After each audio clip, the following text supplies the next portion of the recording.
I would like to call to order the Pasco County Board of Commission 10 o'clock meeting on January 6, 2026.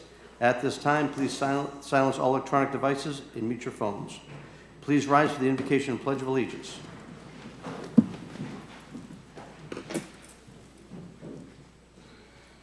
Honorable Commission, Chaplain Anthony Scheidt, Pasco County Fire Rescue. It's my honor to give the invocation today.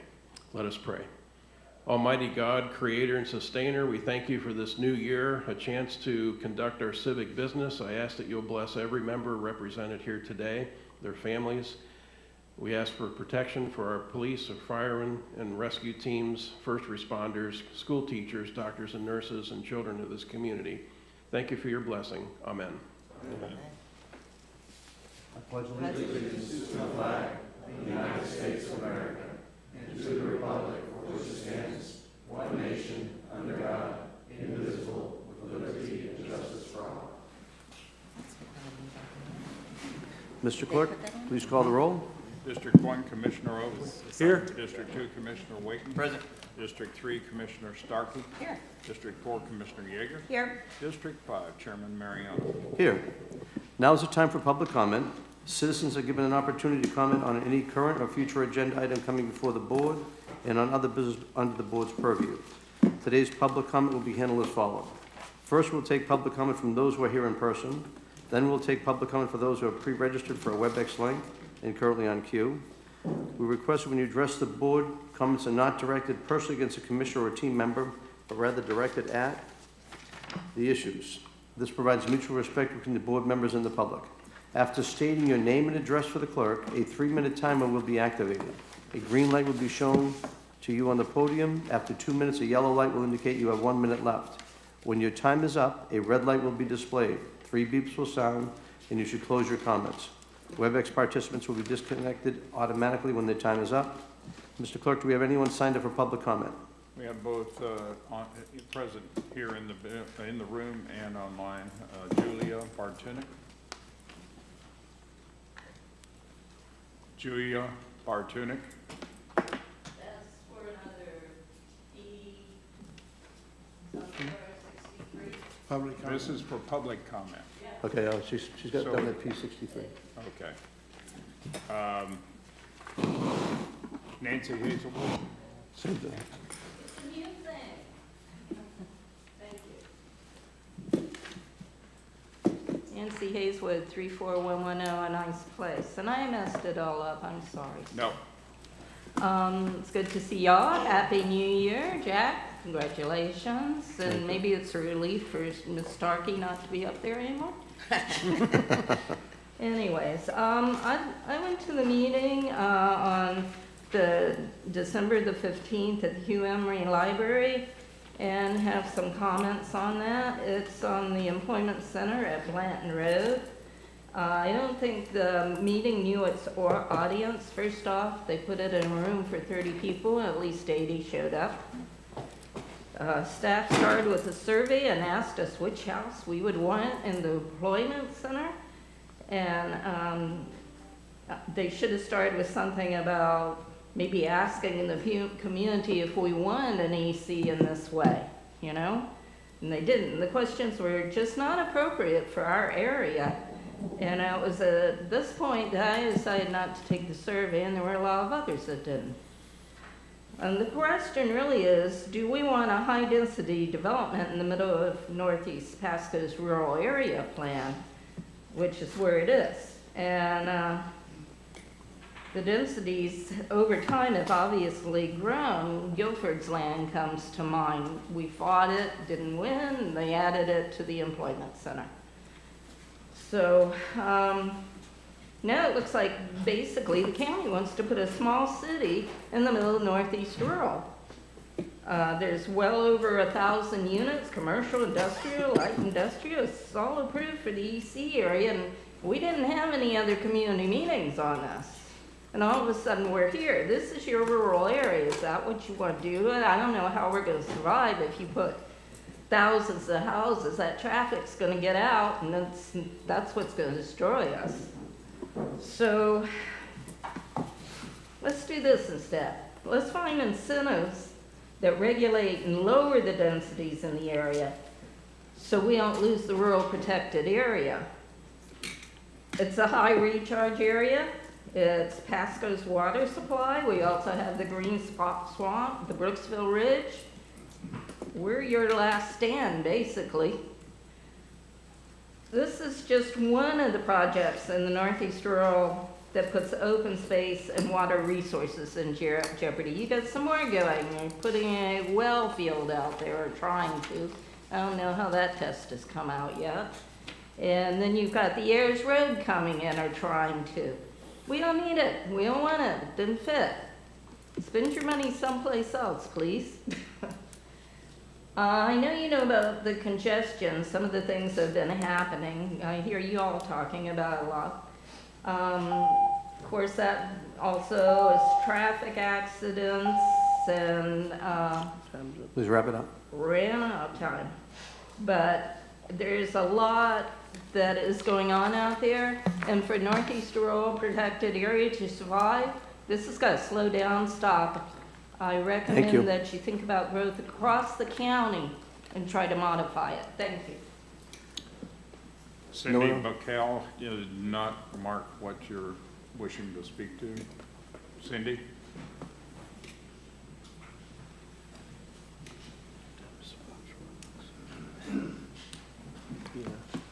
Cindy Buckle, 5938 Frontier Drive, Zephyr Hills, Florida. Jack, it's good to see you sitting in that chair. Thank you. Okay, I want to talk about County Road 54 and Gateway, the Phase 2 expansion of Forest Lake Estates, which currently has about 250 homes in it for sale right now, including most of the Canadians that are leaving Florida. We have been blocked from getting in and out of our homes since this started 2 months ago, literally blocked. Traffic is backed up from all the way to 98 to the east and all the way through the intersection at Chansey and County Road 54. Not allowing us to get in and out. They are stopping us. I have missed appointments and have had to reschedule appointments because of this. And I have the pictures. That's the before picture. I'd like to see the after picture so that you can see this is what it looks like. Gateway is a dirt road. It was paved. They put a huge metal thing over the hoses because they planted little shrubs instead of the fence that we were told was going to go up. This is so high that when I go over it with my Honda Pilot, it hits my running boards to the point where my husband has to go underneath it, retighten them each time I go. And it's causing a lot of problems. I mean, traffic backs up around Gateway to Marks to Frontier for us to get out. And what they're doing is they're allowing the construction traffic to come in first before they let us out. So that's the only way we have to get in and out because it backs up against the Upper Hillsborough Preserve. There's no back way out for us, only one way. And we've been blocked over and over. Even this morning when I tried to come out, I had to sit and wait. And this has been going on since it started.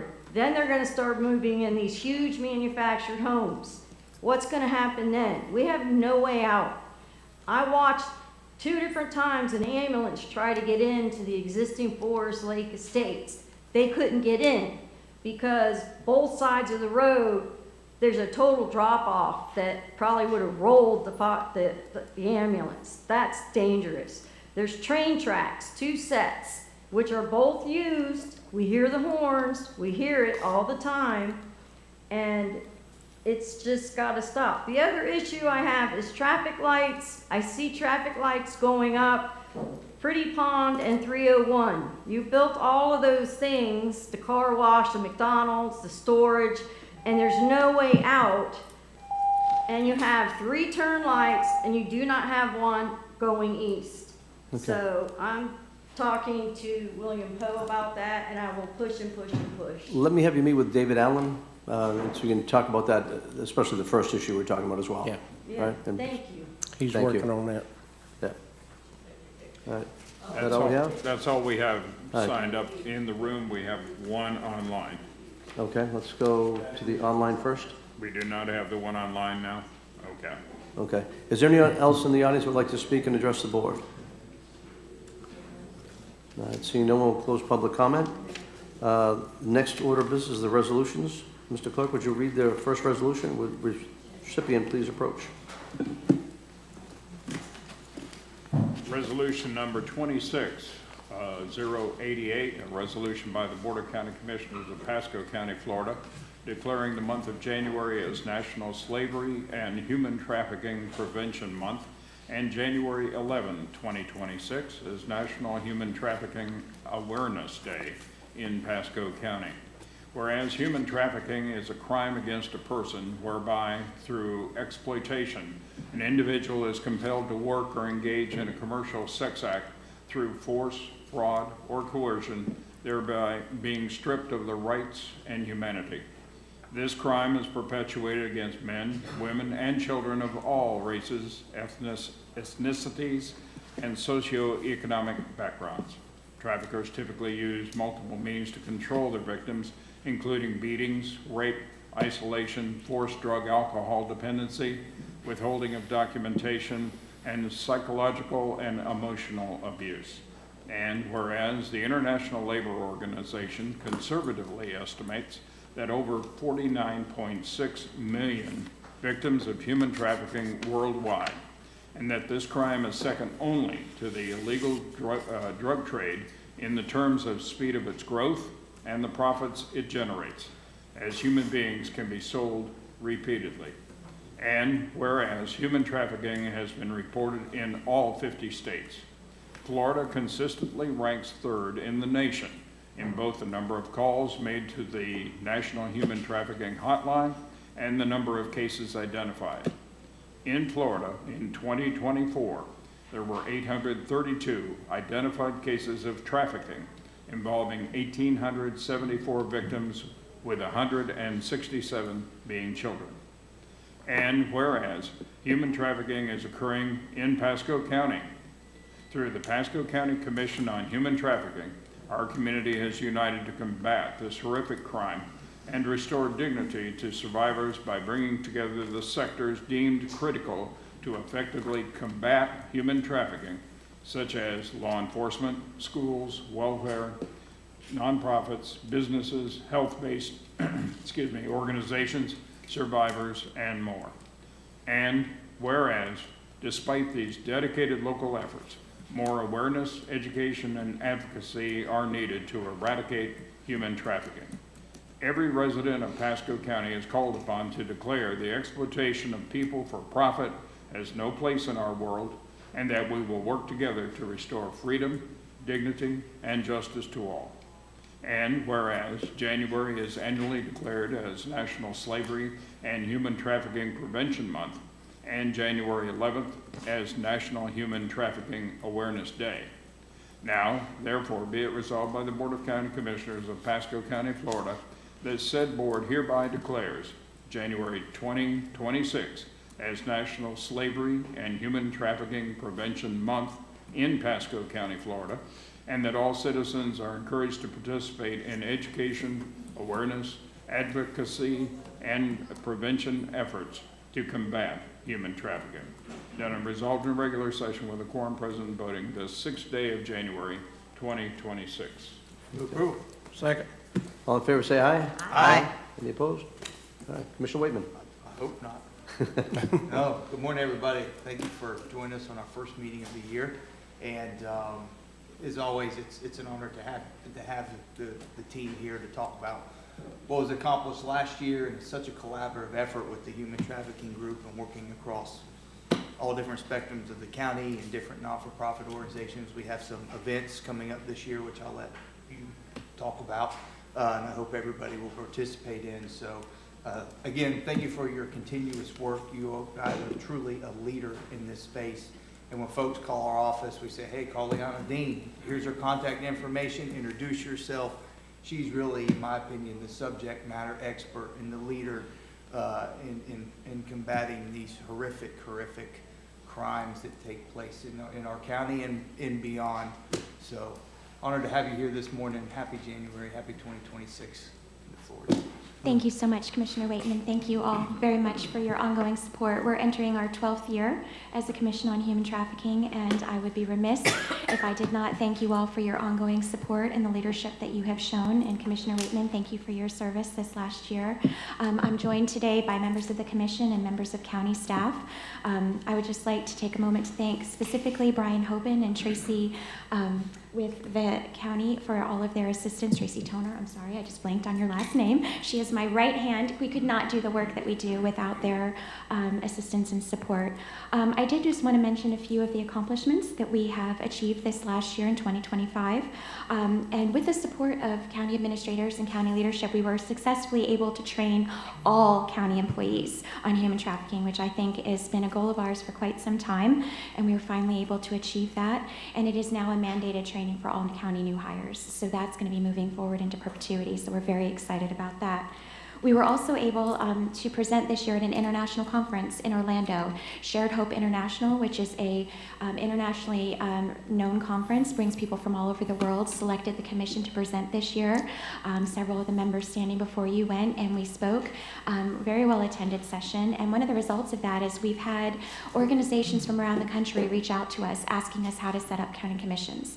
So I just literally had a phone call about a week or two ago with someone out in Texas who was interested in setting up a county commission. So our reach is growing, and I'm very excited that we've had those opportunities to assist other counties across the U.S. in setting up commissions. We provided materials for all of our firehouses this year, so they have posters, they have indicator cards, they have safe way out cards. We put new posters about sexting and sextortion in all of our middle and high schools. Megan Harding, I would be remiss if I didn't commend her for her efforts to make that happen. We trained all of the school bus drivers and all of the county school support staff this year, and that was a huge win for us. We've also partnered, I'm sure you guys heard about in the news, the missing and endangered child operations, the rescue operations that took place over the last 6 months. Several members of the commission assisted with those. Laura Henderson with Bridging Freedom, the Pasco Sheriff's Office, and myself with Baycare assisted with those operations. The most recent one, Home for the Holidays, 57 children from the Tampa Bay area were recovered, and 5 arrests were made. So we were very privileged and honored to be a part of that. And we also assisted several members with the statewide human trafficking report, the first of its kind, that was being issued by the USF Trafficking in Persons Lab.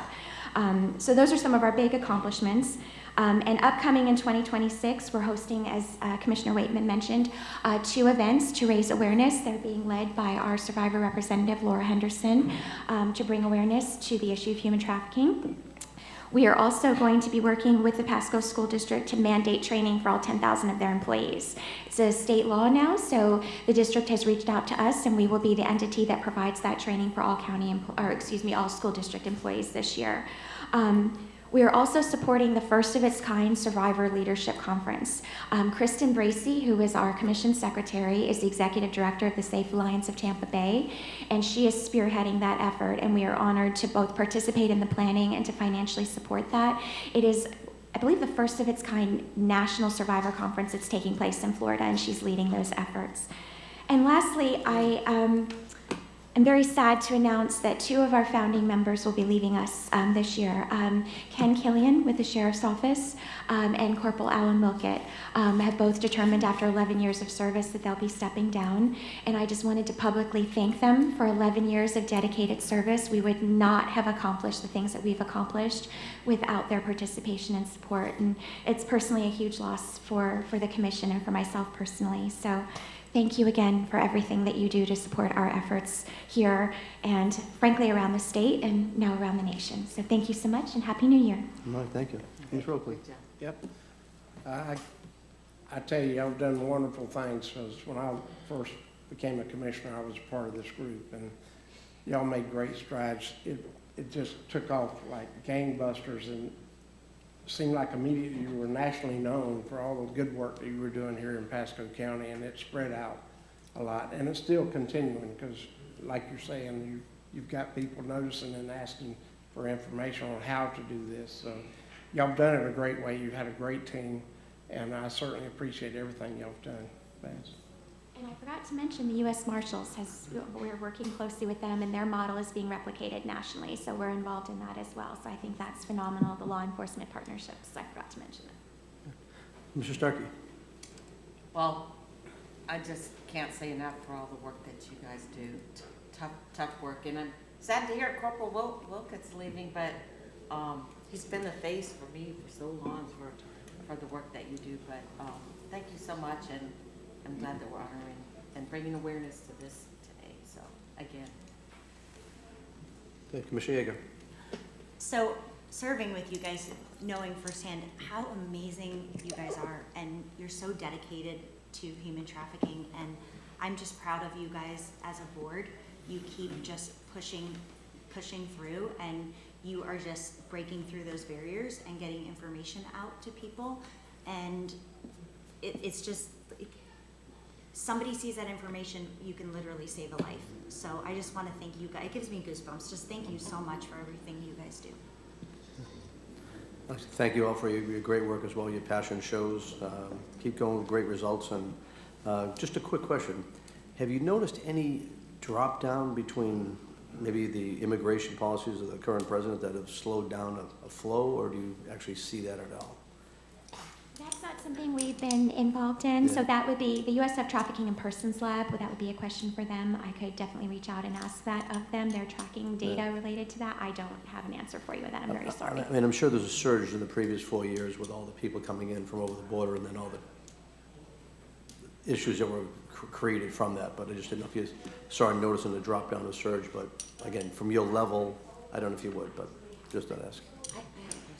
Mr. Starkey. A couple weeks ago, my husband and I participated in a fundraiser with Sarah Mahoney. You guys know Sarah? Down at Concession, they do an annual golf tournament to raise money that goes to the sheriff's offices.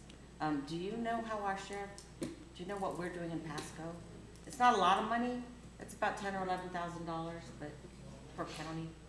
And so, are you asking if we received any money? If the Pasco Sheriff's Office received any money? Yeah, but you know what? Maybe I'll just. Yeah, I'm not sure the answer to that question. I just didn't know if it's trickled down to you or if they use it or. We have not received any. No, ma'am. Okay, wonderful fundraiser, and I will continue with it. Commissioner Whitman. One last thing before pictures. Want to thank County Administrator and in the Parks Department for jumping on board with getting everybody universally trained starting last year when we discussed it. And I know it can be a bit cumbersome to get several thousand folks to sit down and take the test, and you know, particularly our Parks Department and Keith and his team, Kathy and your team engaged. So those, just want to appreciate the efforts there and the buy-in. So thank you. Let's go to the picture.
We're going to move on to consent agenda.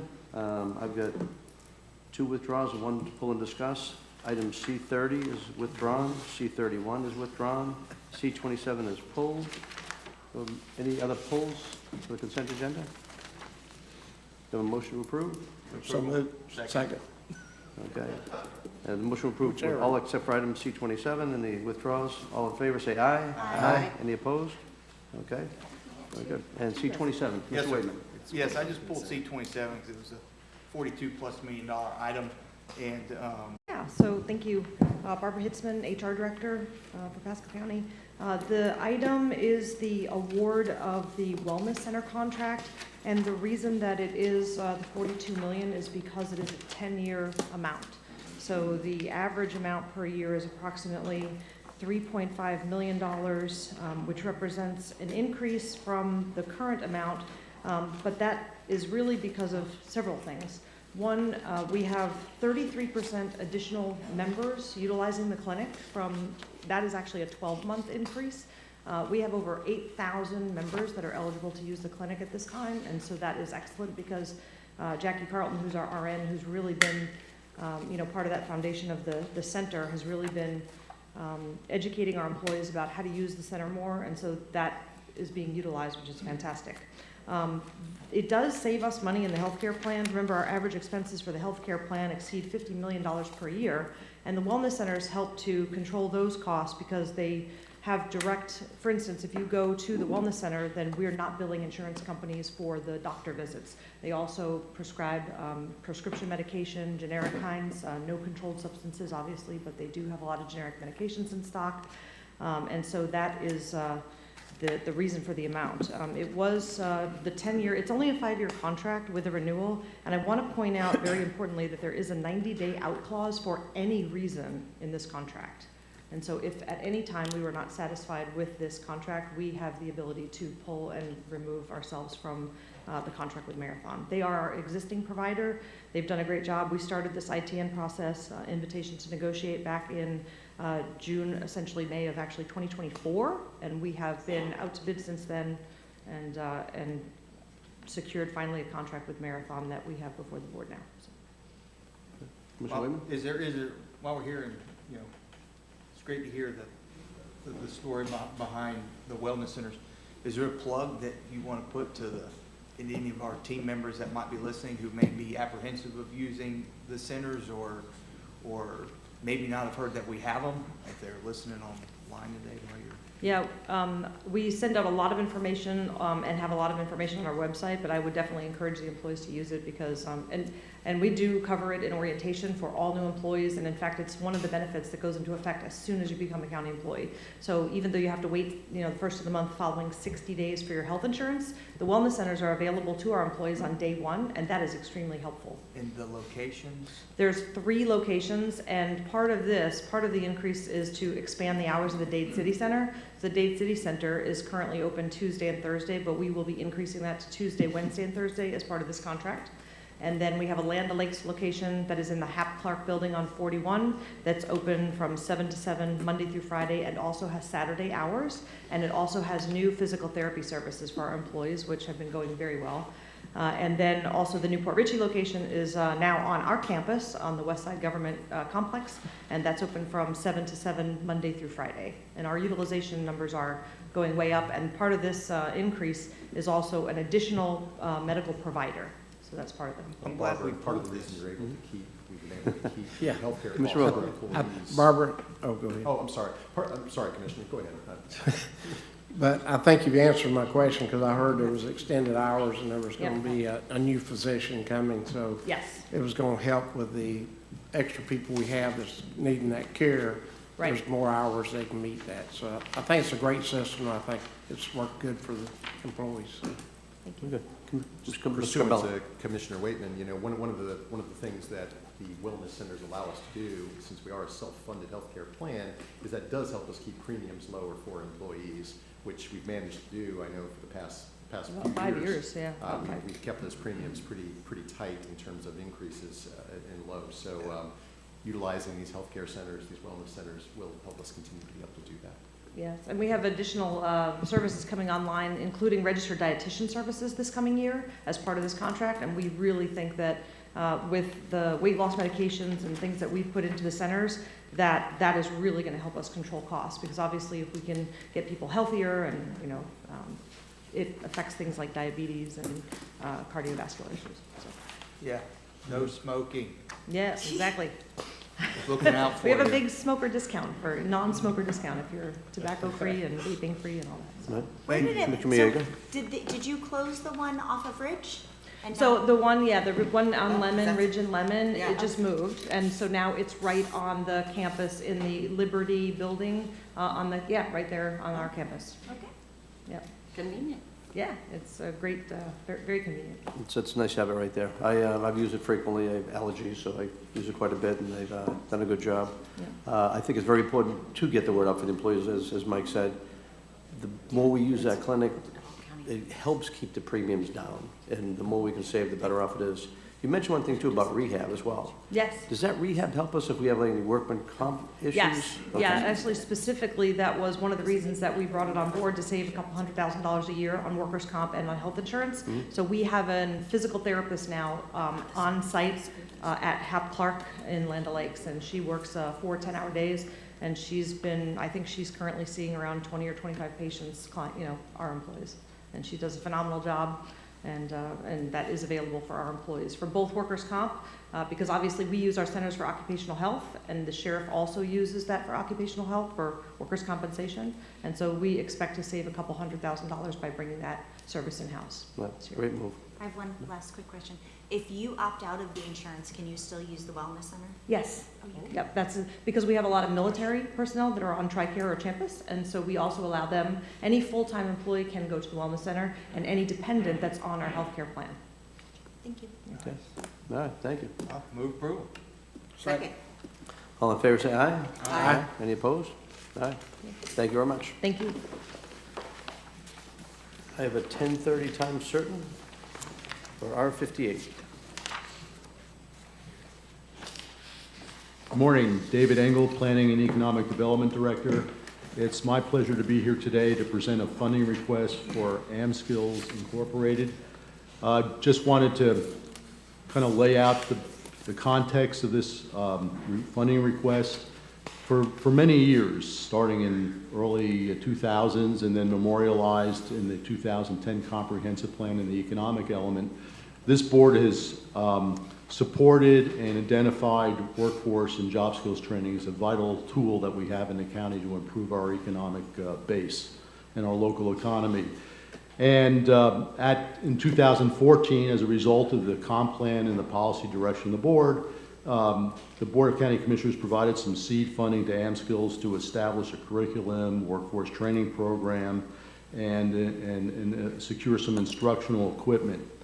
And AmSkills has been funded periodically through the period of time from 2014 to 2025. And the board has taken additional looks at workforce and job skills training. In fact, we commissioned in 2024 Ernst & Young to look at what we do as a county to support our local economy. And their recommendation to the board is to almost double down on job skills training. It's almost more important than providing individual company incentives, because we have a shortage of skilled labor in the country. Our job force is shrinking. There's less people coming into the job force. We have strict regulatory framework for immigration, which was providing the people to fill the slots. And we have a problem, and now we're evolving, and we're going into AI and technological applications. So the job skills training platform and ecosystem is changing too. So we have to upgrade our job skills training periodically. And something that's come to my attention, which is very important, isn't just about providing jobs. So companies come to Pasco because of the job resources we have, because of the skilled labor shortage. We're also changing as a county from a social economic context. Since 2010, the poverty in suburban communities like Pasco County have grown by 60%, dwarfing the increase in poverty and homelessness in the cities and rural areas. The reason is that in the urban centers, valuations in real estate have been propped up. There's been a lot of redevelopment. There's been a major displacement because of lack of financing and affordability in the urban core, and reducing and eliminating housing. So where does it go? It's been pouring into the suburbs. That's why we've had this huge surge of homelessness and poverty. Also, wages haven't been keeping up with the cost of living, so we have a lot of households in the area that have slipped into poverty, not intentionally, just a matter of course. And job skills training is really the answer because it allows us to get people that are making below the median wage in the county and get them upskilled and trained to support the new businesses and expanding businesses coming in. So there's a nexus of connectivity with all of this. And right now, AmSkills is exploring the evolution and the ecosystem that I just mentioned to you before. And we've identified some areas where there's strong need and demand, and that's technical training. Most recently, Commissioner Mariano had a meeting in his, that he had asked for, and we met with a substantial automotive group, 77 dealerships. The biggest problem that the automotive industry is having is securing and attracting skilled mechanical labor. They call them technicians now.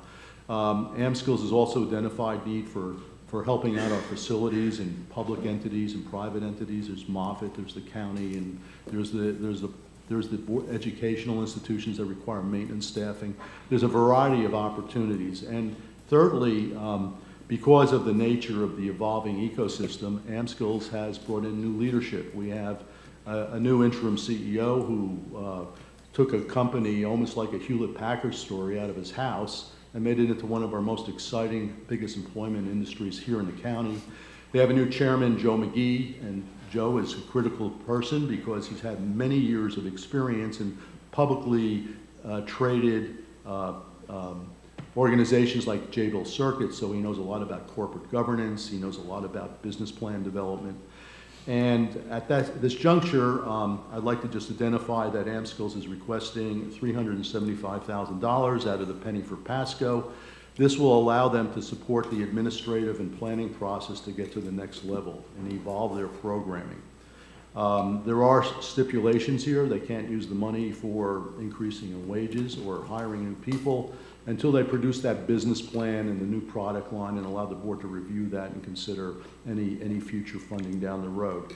So at this juncture, I'd like to invite Mr. Peter Baczynski, the new CEO of AmSkills, to present where AmSkills is at and where they're going directionally. Thank you. Thank you, David. And we have the other gentleman. Mr. McGee. And Oh, wow, look at this. So, good morning. Morning. Good morning. So,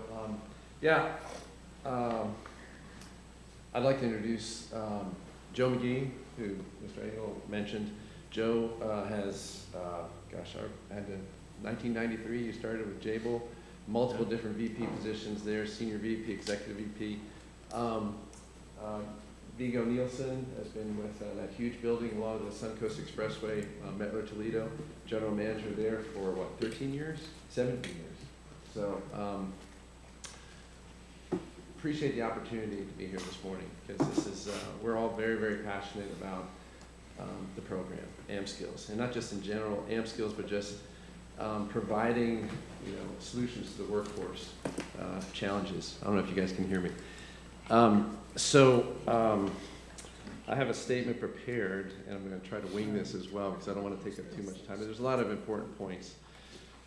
We really appreciate, first and foremost, the support that the county's given us. It's been going on about 10 years now, and there's been challenges, cultural challenges with companies basically even accepting the whole apprenticeship model that we started with.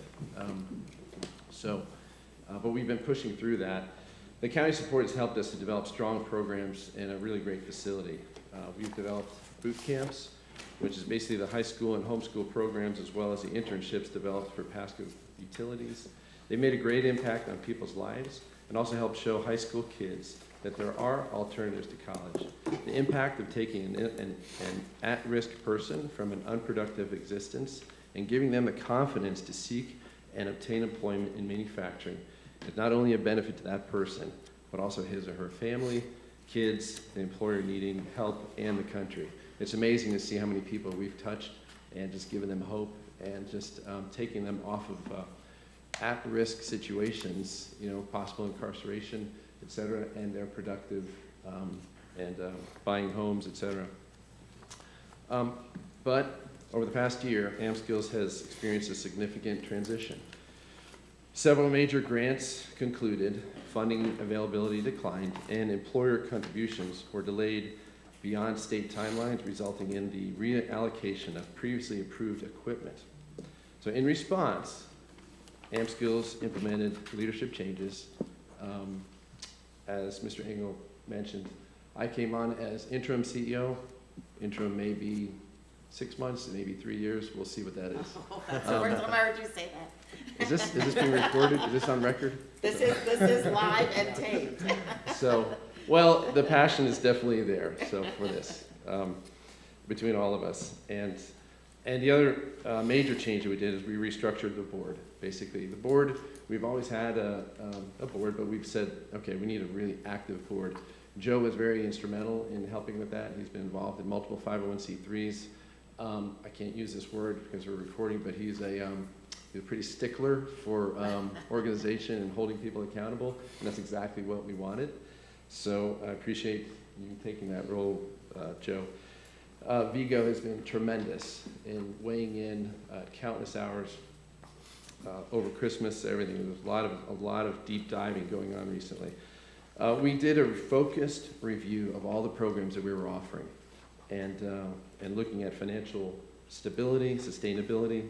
These actions resulted in a clear strategic direction and a more disciplined operating model. We've been focused on that tremendously for the last 6 weeks.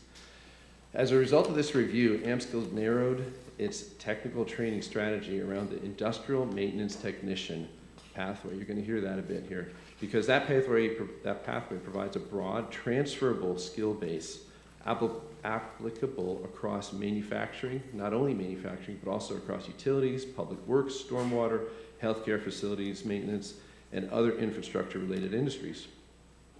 This program can be completed in 1 year as opposed to the current mechatronics apprenticeship program that requires 2 years. Centering training around industrial maintenance allows AmSkills to scale programs more efficiently while responding directly to Pasco County's current and projected workforce needs. So we focus on a couple of different areas, adult and youth programs. We've narrowed them down to 4 programs for adult, which is, we've got this, we actually recently developed, beyond our successful boot camps, we developed a rapid hire workshop just in the last 6 weeks, which has proven to be very exciting. It enables employers to quickly assess, train, and hire candidates through customized, hands-on experience, basically using equipment that we already have that completely is tailored then to their hiring needs. Recently, we had a very successful solution we brought to a company that they needed. They wanted 15 people. We had 3 weeks to prepare. We presented 20 people to them from different agencies, basically coming from foster, coming from human trafficking victims, et cetera. And we focused on that, presented them. Actually, we invited 20. 14 of them showed up. All 14 got hired. Nice. And so and we've also been focusing on sustainability. So that's a sustainable program that doesn't rely on any county funding. So youth programming remains a core priority. We're expanding our standardized career and technical educational curriculum across high school and homeschool programs, enabling dual enrollment into apprenticeship pathways and accelerating entry into any workforce. Planned expansion into East and Northwest Pasco will improve geographic access to training while supporting continued industrial growth. Another focus that we have is CTE curriculum alignment. One of the advantages, honestly, that we have coming in is that we're essentially, I don't want to call us a rogue institution, but we're not bound by, for lack of another word, politics.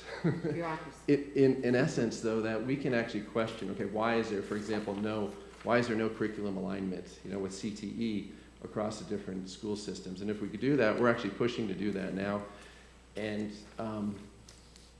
we have a curriculum that, if the high school is using this currently, it actually applies towards 50% of their industrial maintenance technician timing. So it basically cuts their time down by 50%. So once they're out of high school, it's essentially a dual enrollment program. So one, you get that person into a higher paying wage in half the time, and an employer gets to hire them and get them functional also within a shorter time period. So one of the words that keeps coming up is alignment, you know, and we're really focused on aligning public policy, policy alignment.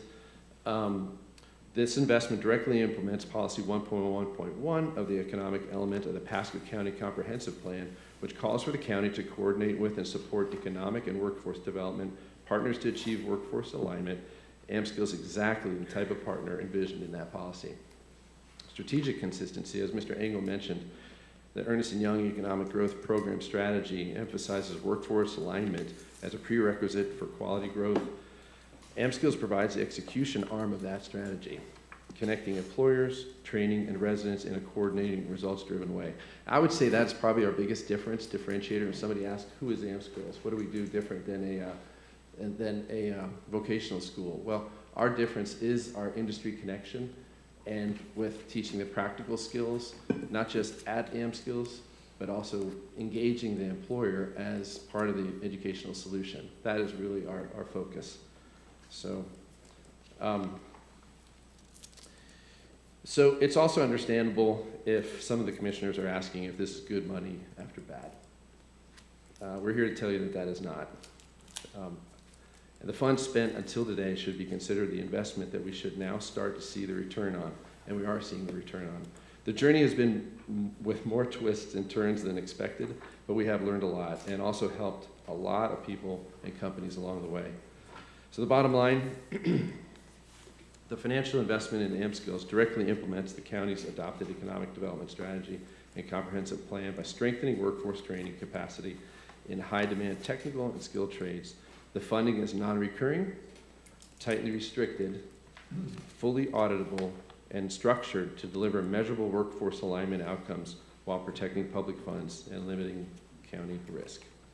So, appreciate your patience in hearing all that. But so, opening up to questions. Questions?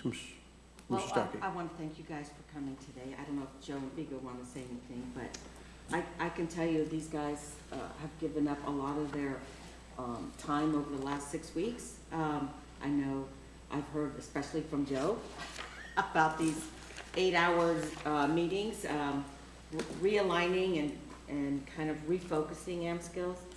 And I'm very excited for what the outcomes are going to be from all this work. What we're asking for today, I originally wanted to ask for it from our what do we call that money? Kind of our overage money that we've had returned from our constitutionals and some other money. We have, I think now we even with the sheriff, we're up to $1 million of unbudgeted kind of extra money. If you recall, Senator Fasano used to come in before you. I don't think he's come in since you've been here. And he'd give us some money back and say, I want you to direct a couple $100,000 here or there. So that was the original thought that I had with this one-time help to get all this work done while we are working on another plan. And but talking with David and Mike, they felt that where we really do belong is in economic development. That is what AMSCIL is all about, is economic development and helping, one, our local companies find the workforce they need to expand. I can tell you FarmerWorks would not have been able to expand and grow the way they did without the help that AMSCIL has given them. And 6 or 7 of our, I don't know how many are there now, but. Yeah, and honestly, when we moved into the county in 2004, again, manufacturing wasn't even a subject at the point, it was construction. And so we really appreciate Ms. Starkey's interest in manufacturing and that, and taking us by the hand, getting us involved with different programs. And yeah,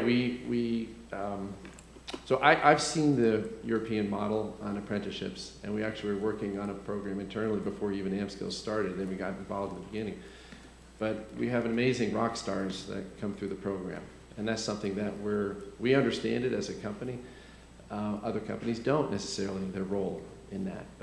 But these individuals are just amazing success stories, very well-rounded, as a company, we can move them into different positions. It's just not your typical educational model, but they, one of the great stories is one of the kids was, we shipped him off to Ireland to do some work, and he was so young he couldn't even rent a car.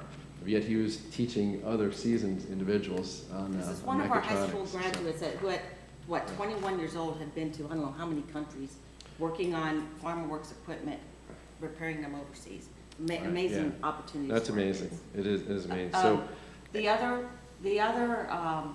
thing I want you all to remember is that we use AmSkills as a tool to bring companies here. You heard it from Baduco, you heard it from Gary Plastics, you've heard it from other industries that when they're looking for a place to land, they want to know where their workforce is coming from.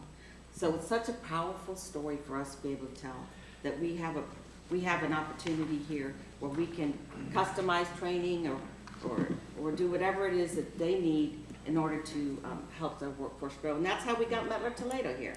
I went down and visited them with our county administrator, Michelle. Michelle, we went down to their old offices down by the airport, and they were looking at moving, I think, to Charlotte or somewhere. But we were able to say, hey, we have this kind of program, we can help you. And so I hope you will look favorably on this ask. It's not unprecedented for us to give money for workforce training. I'm looking at the cooperative funding agreement with the Pasco Hernando Workforce Board, and we're giving them $2 million for workforce training.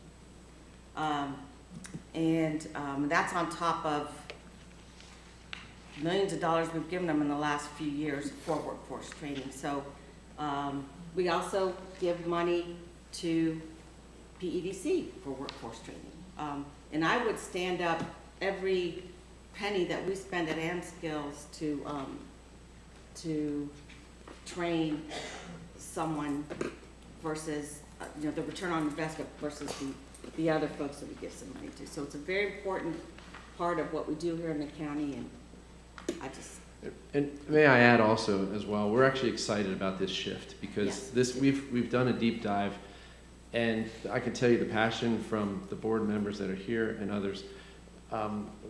Because we're a smaller organization, we can pivot quickly, and we sit on multiple boards, so different 501c3s. One of the questions was, okay, what about some of the other 501c3s? Like the individuals that were just here speaking on, I came in late, but on human trafficking. I love the fact that we're bringing individuals like that, organizations like that, into our pipeline, giving them opportunities. At AmSkills, for example, we've got the county incubator right there.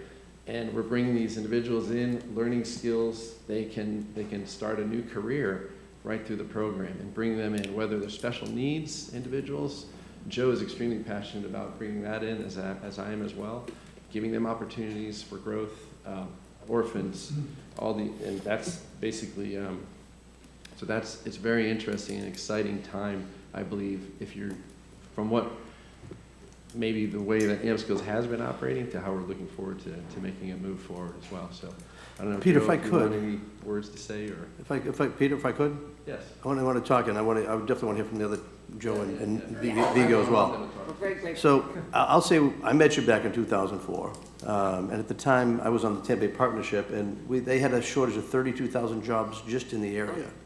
The other day, when I had seen on Fox News, they had the CEO of Ford talking about how there's hundreds of thousands of jobs that they can't fill in their own industry, period, and they wanted to come forward. So Larry Morgan from the Morgan Auto Group brought in this guy who works closely with all the schools in the whole area, wants to work even closer with us here, and they were in the meeting with us to talk it through about what we can do for potential.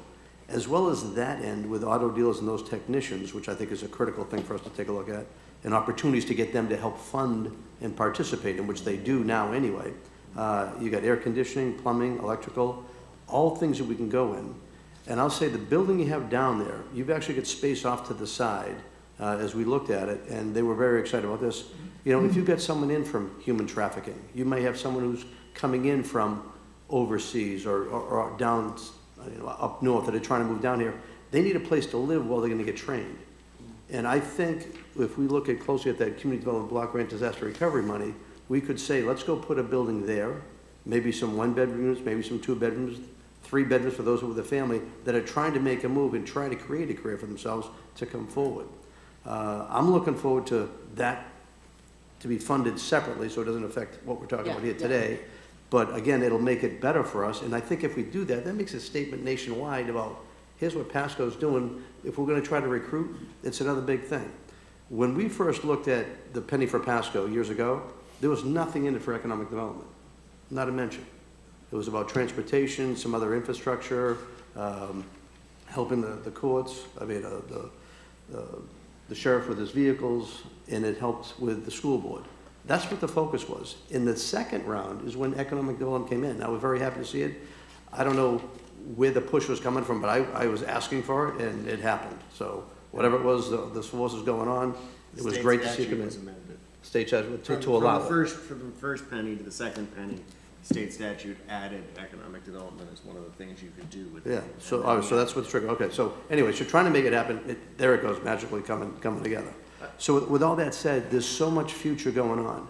And I will say with the penny for Pasco, this is exactly what we talked about trying to do for people to try to create jobs. So as far as like applicability for money, I wouldn't take it out of the general fund. I want to take it right out of the penny for Pasco where it should come from and go.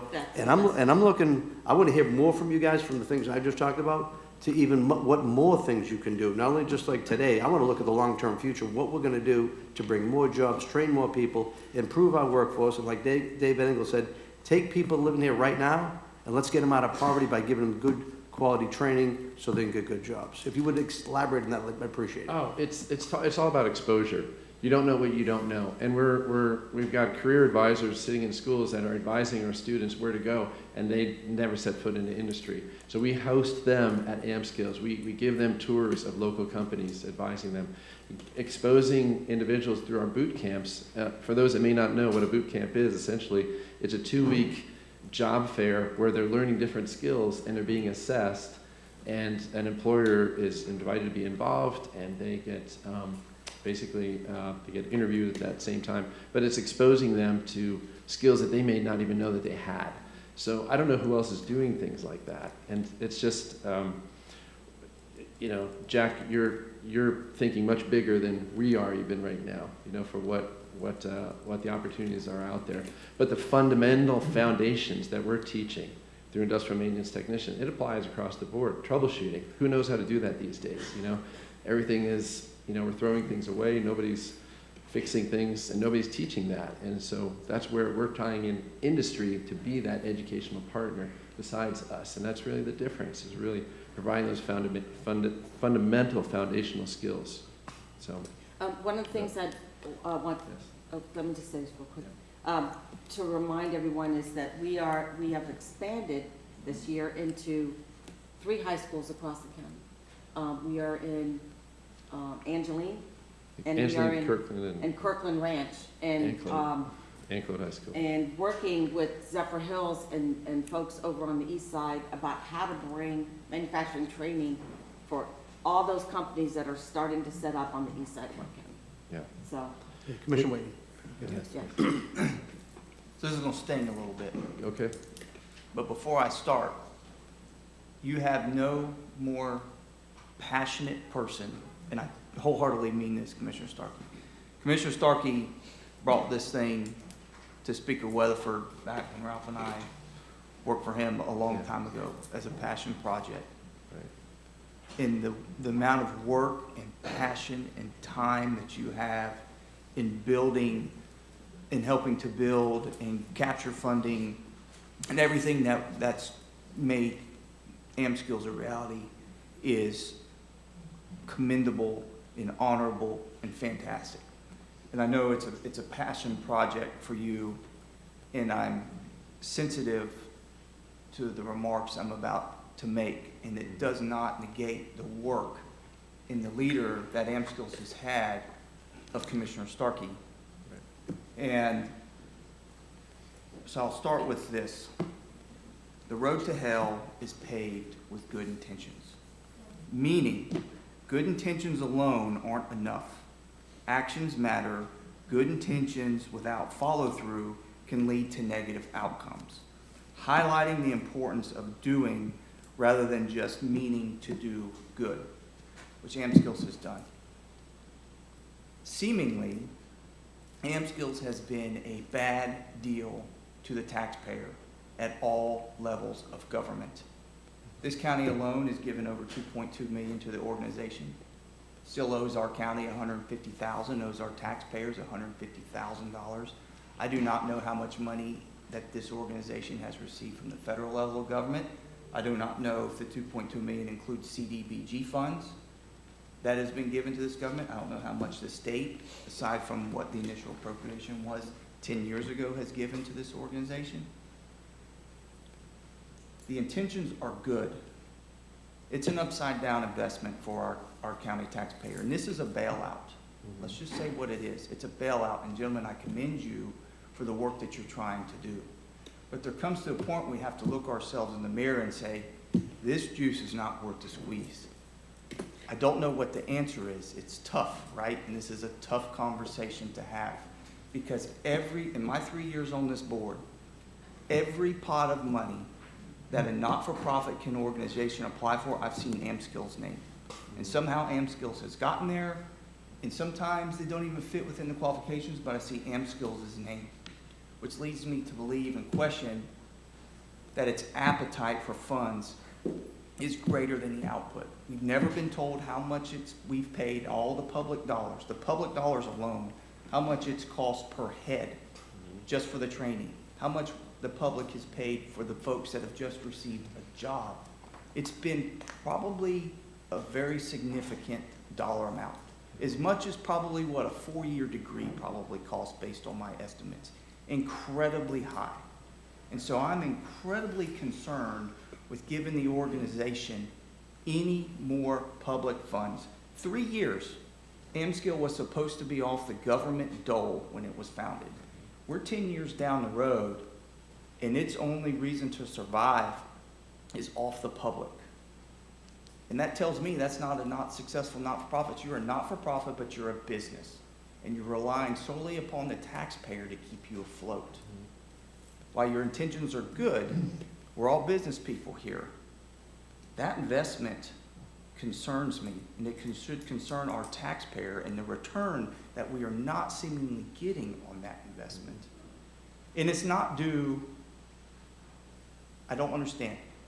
This organization has received a pile of money, millions of dollars, to stand it up. And why it's in this position, I do not know. I'm just concerned and very apprehensive to give it one more dollar of public funding, especially when we're already owed $150K that can't seem to pay back. I think my points are fair. Right. It's tough. Yep. You have a big ask here. Commissioner Starkey, I love you. You have done tremendous, tremendous work to make this organization to get to where it is. And, but with that, that's the reality of the situation we're in. I knew this was going to sting a little bit, but I'm leaving it up to you guys to make the sale, you know. So, well, if I may, and yeah. I appreciate, and we all do, we all appreciate. I know Vigo's itching to say. Go ahead. I've got comments. I totally understand and respect your views, because it certainly has been a winding road. It's a startup, but it's been a startup for too long. There's no doubt about it, and that's why I think you're seeing the changes we're making, right? A lot of what AmSkills is about is maybe not visible enough. It certainly has not been visible enough to the manufacturers. We've had a tough time getting them to engage with us in really developing the apprenticeship program. We are now finally getting up on the road with 10 apprentices coming in from 3 different companies. It's taken a long time, and it's taken too long. I think sometimes investments, you think the money is wasted, but it really isn't. It has gone into building an experience, building a know-how about what we can do and what we should do and what we probably shouldn't be doing. I'll mention again the boot camp program, because I think it's such an amazing thing that really, to your point, Peter, it should be expanded across Florida. It should be expanded across the U.S. Taking offering. But to your point, Yeah. what should it cost per student? Excuse me? What's a reasonable cost per student to go through UCamp? If the government, if the taxpayer is going to subsidize your work, Right. what should it cost the taxpayer per student, per outcome, per whether they get a job or if they're just training? I think it's a bit. What should that number be? 20,000 a head? I think a better way to look at it is there a return on investment? So far, no. Right. No, that's Well, not I mean, true. We have hundreds of people working in Let, companies around the let, county. let Vigo has the floor. Let Vigo talk. Let me go through that a little bit. So I really invite you, and a lot of you have been to the boot camp, and especially the boot camp graduations. It is a almost touching event where you hear people that didn't have a clue that they could become productive members of society, that never really had a chance to use their hands in a productive way. Maybe they had a job at a McDonald's years ago, and now they kind of given up. Somehow they got into the boot camp. And over 2 weeks, the light bulb goes on and say, hey, I can actually do things. I can put stuff together. I can make a light bulb go on when I make the connections. We have a fantastic program where over those 2 weeks, not only do they get training, but they get evaluated. A much, much deeper evaluation than any recruiting company will ever do. And they're then presented to the employees in the neighborhood, say, hey, come and interview these 25 guys. There's typically 20 to 25 guys that go through the boot camp. And they get interviewed and they get hired. And some of the stories are really amazing. I mean, homeless people that end up being supervisors, buying homes, having their kids join the program. Obviously, it's something we have to expand. The payback, I mean, we have made return on investment calculations. It is, of course, a lot more than 20,000. If we take a person that was otherwise going to be on the dole for the rest of his life or her life, and getting them into a productive environment, especially when there's a need for people in the hands-on jobs. I think that program alone. But we have to become a significant asset to the county. When we made the decision to move from Tampa, there was a lot of pressure from Hillsborough County for us to stay down there. The mayor came to us and spent several hours trying to convince us to stay there. That was Gentlemen, this is a feel-good speech. The reason that we went here was the floor. The reason we went here was the environment we saw in Pasco, the reach out, and the willingness to work with us as a company.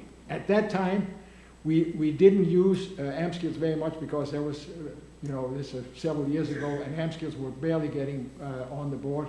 But we had the problem. We had to hire 200 people in a matter of 6 months. And you can imagine how many times we made an error, how often, because we take them in, interview them for an hour and say, yeah, you're good enough. AmSkills and the boot camp can present you with a document, say, here's what this guy is good at. I mean, it is a very unique program that I hope we can expand and also take outside the limits of the community here. Joe? Yeah, I'm very new to AmSkills, and I come from a different world. So, I probably ran about 24 billion in 95 countries. We've just started on the analysis of a contribution margin analysis of every course. There are 8 courses, 6 of which pay for themselves, 2 don't. The problem you've got with that course, I'll then go into my world, which is economic warfare. We move companies all over the world. We move them where we find people. If you don't have people in Pasco, you don't get companies. So when you look at a contribution margin analysis, it might cost us 30,000 to train someone. What happens if they have a job for 10 years in Pasco? What's the benefit of that?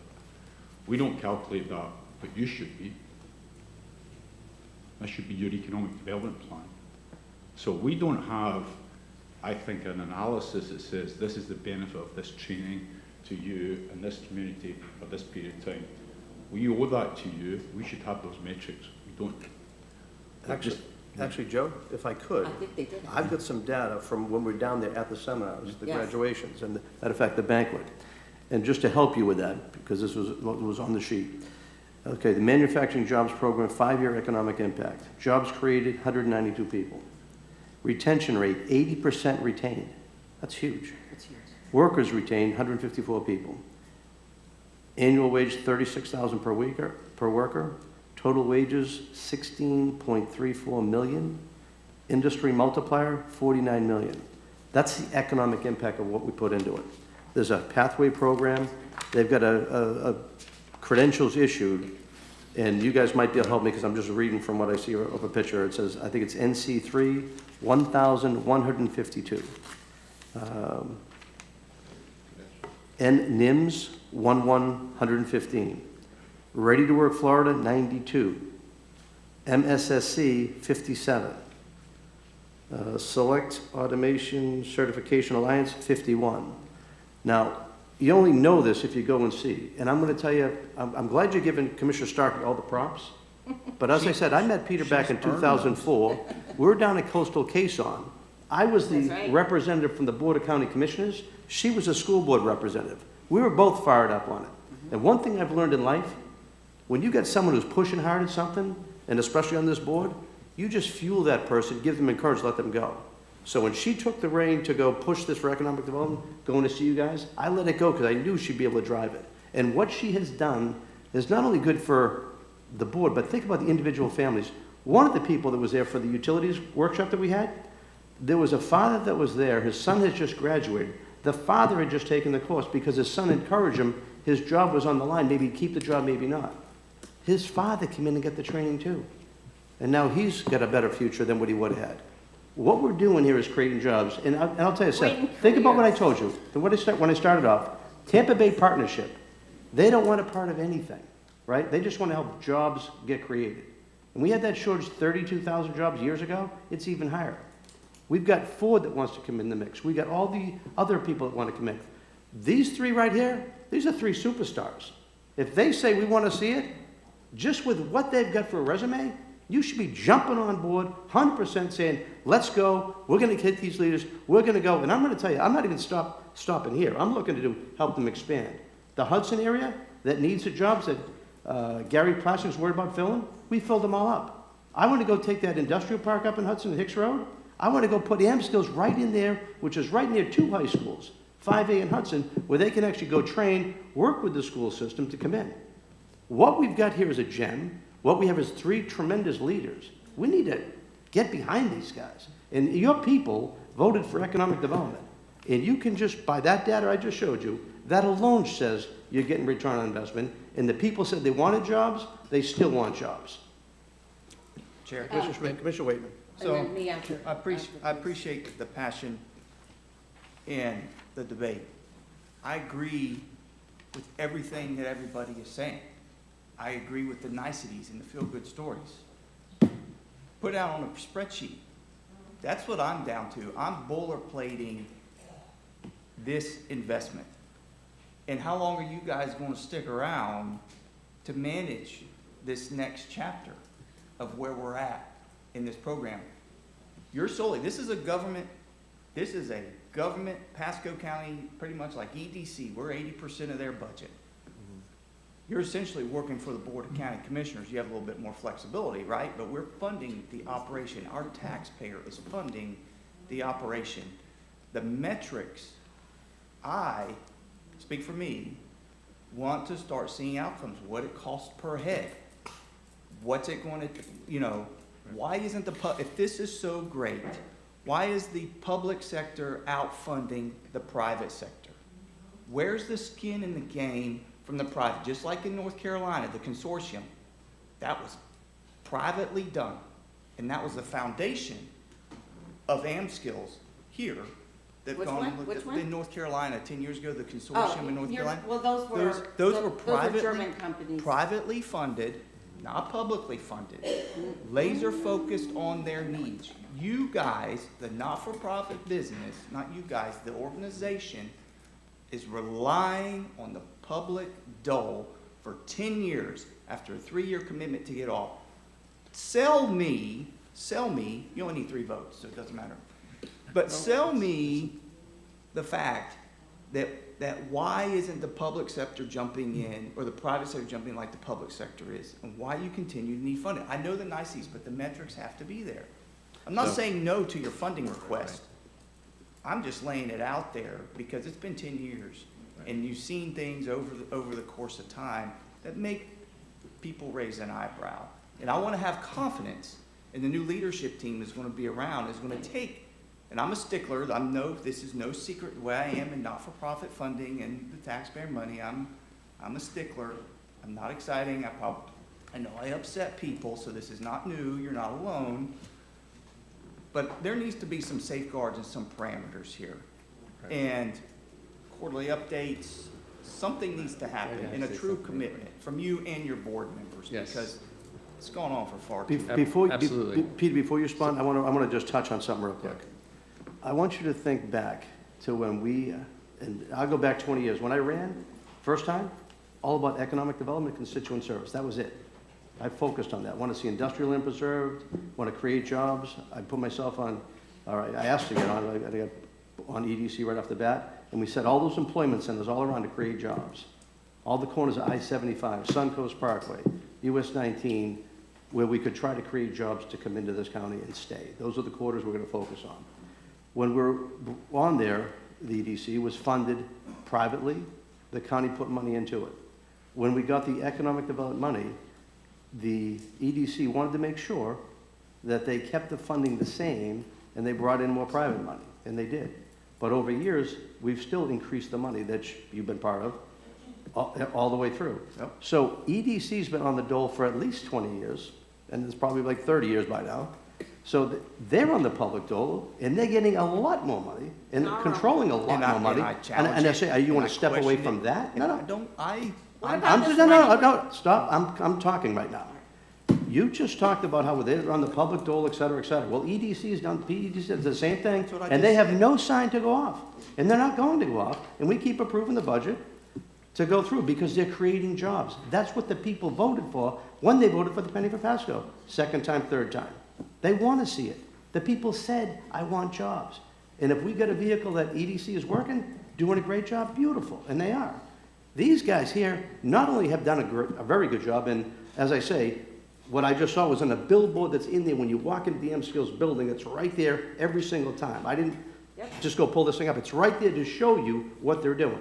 So I would go down there, take a look. Go down and look at even the place where I said we can go build some housing for these people, so when they're getting trained, if they're coming from here, there, or if they're human trafficked, they're gonna have a place to live while they're getting trained and get their jobs together. Remember that one lady that was unemployed, human trafficked? She went through AmSkills, she's now making 46 grand a year. Those stories are out there many, many times, and you can see them, even our own utility people down there. It's a big deal. Commissioner Oak, you haven't spoken yet. Yeah, I was just thinking about, what AmSkill's done over the years, and I'm a bit disappointed that they haven't done more, because I'm for creating business that creates jobs for people in our county and nearby counties. But the results have not shown up to be great in this, and that's why we're here today like we are. But I was sitting here listening to each of you. I really feel that we've got the right team together, and you know yourselves, if the work you start and manage from this point forward doesn't work, then it's going to go away. And I don't think any three of you would like to lose at anything. I personally don't like to lose it. Yes. But I mean, you're going to put your best effort forward. So I'm willing to take a chance for it to go forward and make something out of it, something that's really good, but make it bigger than what we've seen in the past. And get better results. Absolutely. And there's a term that we're throwing around right now is AmSkills 2.0. So it's internal, but it's out there now.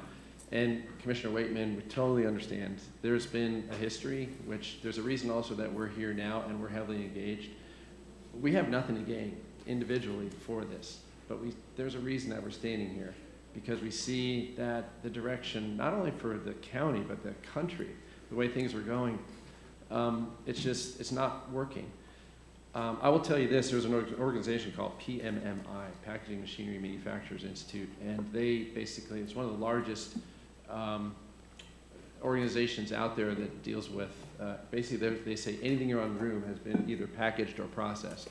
Tremendous amount of members. Their number one issue, that it has been for years now, is talent development. And they went around the country at one point and they looked at all the different programs. And they made a decision at one point to replicate AmSkills. That's how impressed they were by it. They ran into some regional issues with that, and when you mentioned North Carolina, the reason that demographic happened to work, they had a few large companies there, European companies also, that understood the program. We're dealing with a demographic here, which is over 90% of our manufacturers have less than 50 people. So those are the small companies that we're having to deal with as well. So it's a different model that we have here, that we continue to push the string because we believe in it. But I can tell you this, the reason again that we're standing here right now is that we're dedicated to make this work. We've done, Mr. Engel was promised a business plan 4 weeks ago, and I'm losing sleep every night because we've been working so hard on this because we're doing such a deep dive, and I'm not going to present anything unless it's transparent. And I welcome you at one point to look at. We're very close to knowing all the numbers, all the return on investment that has been done. It's a lot of data crunching, et cetera, that we're doing internally. And so we have a business plan that's close. This funding is going to help us to promote that and go further with that. But we're wanting to be held accountable at this point. Like I said, there's nothing to hide. There's transparency with the numbers, and we welcome that. So, Joe. Yeah, go ahead, Joe. And then I want to see if you Thank you. Yeah, Commissioner Waitman, I would tell you the first thing I would look at is metrics. Coming on, it's tough to get the metrics.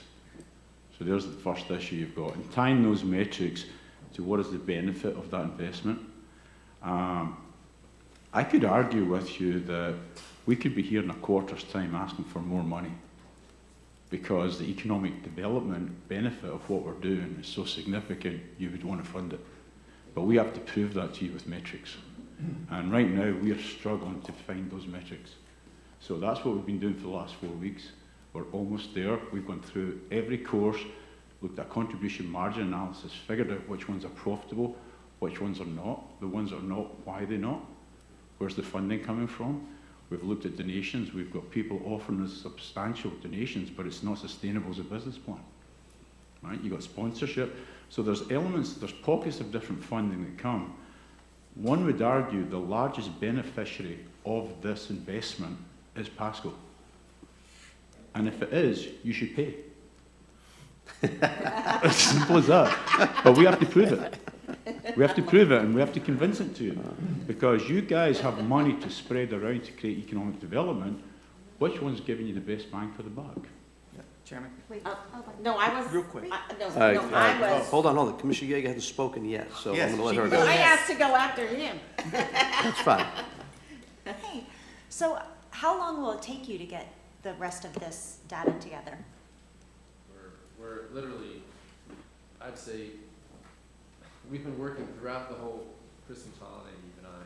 So we're very, very close. Okay. Having it. And so, I mean, I could say days away, practically, but So I just honestly, have a couple of weeks, I think we have a meeting. Take your in time, fact, do it right. I mean, that's what I say. That's why Mr. Engel hasn't received it yet, so. It's So in the should we process. table this to vote on it after they get their data? We really need this to help keep some of our I mean, people if we're employed. only days away and our next meeting's in 2 weeks, I mean, it can't hurt anything. Won't hurt anything, however, at this point in time, I'm going to say, with these three superstars, I want to do everything to encourage them, because I'm looking for expansion as well. I mean, like, as I told you, Larry Morgan, his group, the Ford CEO, they want to see stuff happen. I've got air conditioning, electrical companies all want to come in. You've got opportunities to get some housing in there to make it even better for your training. I'm a full believer, and I'm ready to go with it right now and look for you to even come back with something to say. I want you to come back in like 3 or 4 more months and say, here's what else we can go do. What else do you want to do? Let me talk a bit Commissioner Stark, you got it. about the, a little bit about the future. First of all, Commissioner Waitman, almost all technical schools, they're all publicly funded. We are one of the few who's going after private funding, but every technical school is publicly funded. P-Tech, Marchman, I don't know, the community colleges, those are publicly funded. They are not money makers. We have coming, and I know some of this talk was very technical, but industrial maintenance technician. Did I say it right? This is where we are going to shine, and I can't tell you how big the need is. Pasco County is going to be taking advantage of it. Tampa Bay Water is taking advantage of it. They cannot find their employees. U.S. Water, as a matter of fact, Tampa Bay Water has brought in their state association people because the whole state needs this training. They're all having troubles. A bunch of little cities, they need this training. Talking to the Moffitt, and I was with Jamie Wilson yesterday, Spiros and Advent Health, and all of them, they need training, this industrial maintenance technician to run their hospitals. They are coming in to meet with us for training programs to service all the hospitals that are here in the county and maybe beyond. So I think we're on the verge again of really turning a big corner, but we needed this kind of business mentality input for the metrics.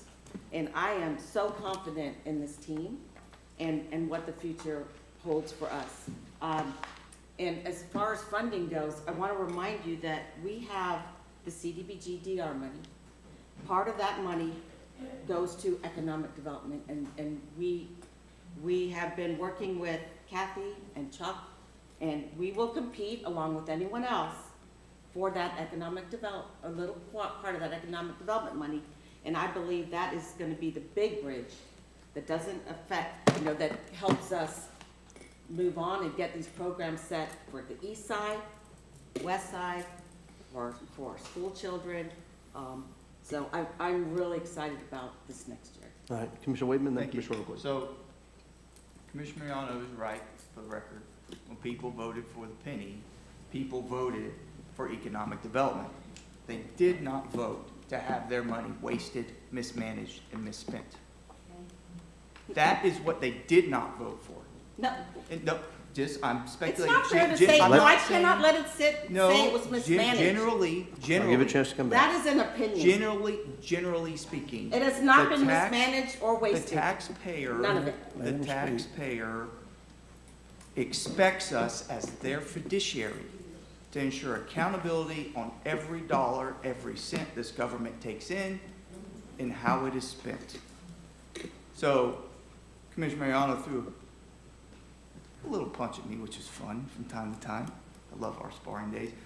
People did vote in this county for the penny for economic development and jobs. They were crystal clear. However, they are crystal clear about is they don't want their money mismanaged and misspent, and it's incumbent upon us. We have to own it because we dole it out. We make votes, and we spend their money. And so we're accountable to them, just as organizations we give money to need to be accountable to us because we're their fiduciary, we're the representative.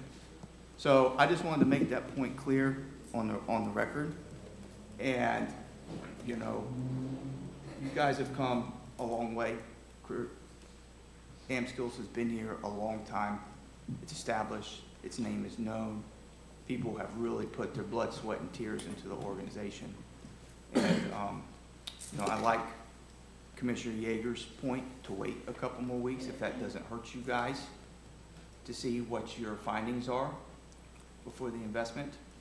But, the taxpayers do say they want investment in economic development and jobs in this county. And so, and you're one of those options in the accountability for them, need to be there. Yep. Commissioner Oakley. You just heard, although, however. Hang on. Commissioner Oakley. Yeah, sorry. All right. I have some of the same feelings that Mr. Waitman have about the issues in the past and all, and the AMSCIL, and the word of AMSCIL, it just excites me, but I've looked for results, and I've seen a few results, but not a lot of results.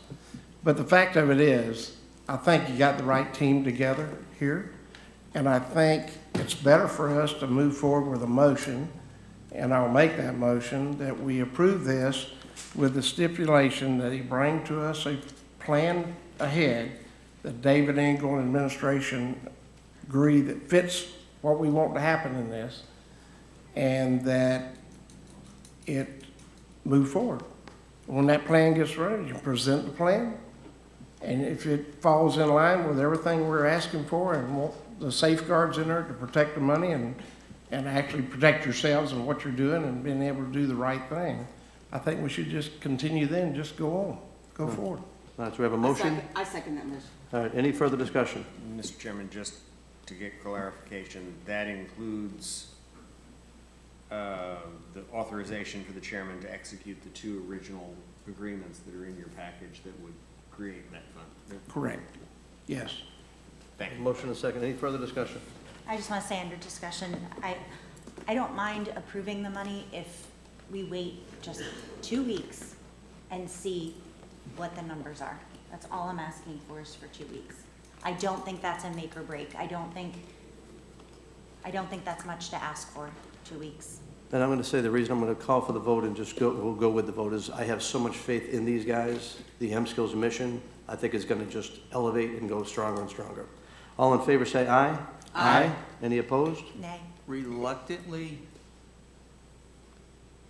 cautiously, I'm gonna vote yay, Well, hallelujah. but we need to have, you didn't let me finish. There's a lot of public money invested in this organization. Millions of dollars of the public funds invested in you. In my opinion, you're their last hope. One shot. And I'm voting yes, and I hope y'all don't make us look silly, and I wish y'all the best of luck in taking on this challenge. All right, motion passes 4-1. Gentlemen, thank you very much. Good luck. Look forward to the report. Good luck, guys. I left off 2 things. One, and thanks, guys. One of the reasons I have been so passionate about this is because I believe manufacturing jobs need to come back to America. That is really one of the reasons I get no benefit from this. Matter of fact, I put my name out there all around the country on the line for AMSCILs. But these jobs need to come back to America. And I like to tease Joe because Joe was responsible for a lot of those jobs going overseas. Working for Jabil, one of the world's largest manufacturers, okay? He put plants in how many countries? 95. Yeah, 95 countries. And so this is Joe's penance, now that he's an American citizen, is to help us strengthen our manufacturing base, because we're not a strong country if we can't make our own stuff. We really. And if COVID didn't show you that, oh my God. Second, we just invested in Tampa Bay Wave's grant with the EDA to be a defense manufacturing hub here in Tampa Bay. I was at their big event last week, and I met different defense contractors there. And in your district, I just went to the St. Pete Times property and met with a bunch of our staff and a manufacturer who's looking to, one is here and the other one's coming here. Mettler Toledo, I asked you, how many CNC machines are at Mettler Toledo? 6 to 8? It's about 8 and 10. Yeah, this company, 30 CNC machines, 30 they have to bring in there to work for our United States military establishment. And so, and they have more opportunity to bring more defense companies here. So they got to get their workforce. So we are going to be just rocking and rolling in the next few years. I'm very excited. Okay. Gentlemen, I wanted to thank them for. Okay, good. Gentlemen, thank you all. Thank you very much. Thank you for hanging tough with. I would just finish with, I sit on a private equity board in Germany. They have to locate to the US, and they're asking me where. I've got another one which is in the bottling industry with special chemicals. Where do we locate? And the biggest issue is where can we find a workforce? Jabil could not move the manufacturing back because the people don't exist. That's the issue. We had Apple ask us to move back manufacturing. We needed 10,000 employees on the site. Where are you going to find them? So you're in economic war as people look to access the GDP of the US. The question is where do they go? And they're going to go where they find people. So those are the metrics I think we owe you, and be able to show them what. And then the other thing, I read your economic plan. I read it and I'm going, okay, well, nobody's going to go from Newport Richie to here to work. They're not. So you've got to develop this across your county. And then you've got to look at what jobs it is you want and who you're targeting. And all of those metrics should be aligned with what AMSCIL are doing. And you should be able to connect those dots. If you can, you don't have a proper plan. Well, it's not a penance that you're here. We're glad you're here. We are Helping so lucky America. to have him helping us. Oh, we are. And I tell you, Hmm? St. Leo, he's been on their board for, I don't know, 8 or 9 years, and he just rotated off, and they're begging him to come back and write their business plan. And instead, we have him. And I can't tell you, there have been a few cuss words thrown my way. There might have been some scotch in there, but about the amount of time this man has been giving, and all of these guys. So, I mean, they have other lives, other careers, and they are so dedicated to this. None of them are paid. None of us are paid. It's just, we believe in it. So, Gentlemen, I thank you, got guys. great faith in you. Thank you very much, and look forward to the report and to meet with you as well. Thank you.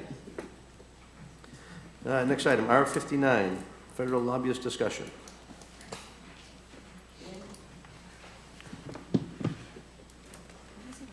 Good morning, Carrie Roberts, Purchasing Director of the county. We have a short presentation today on the federal lobbyist contract and your options with it. So the contract originally had a start date of January 1st with an initial 3-year term, which would leave it as a expiration date of December 31st of 2027. There are 2 optional renewals with that as well. For your termination options, we have 2 types of terminations, a convenience and termination for cause. In easy terms, a termination for convenience is like a divorce where you just decide you're not happy with each other anymore and you want to just walk away.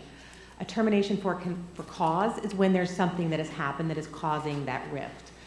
According to our contract, those things are adequate progress has not been made as a direct result of the consultant's failure to perform. If they have a quality of essential work is not at acceptable standards, if the consultant is non-compliant in any of the provisions of their contract, or if the consultant or their agent has been charged in a crime arising from their performance of the service or is involved in a bankruptcy. Under either termination scenario, termination for convenience or cause, the county would be responsible for paying any outstanding fees that we owe the consultant. At this point, our options moving forward are to continue with the contract as is until the termination date of December 31st of 2027, or we can terminate it under one of those 2 options for cause or convenience. And then at that point, we have 3 options to either not seek a new federal lobbyist and just kind of let it lie. We could pursue a new federal lobbyist under a piggyback or a cooperative contract, or we could go out to another RFP and solicit again.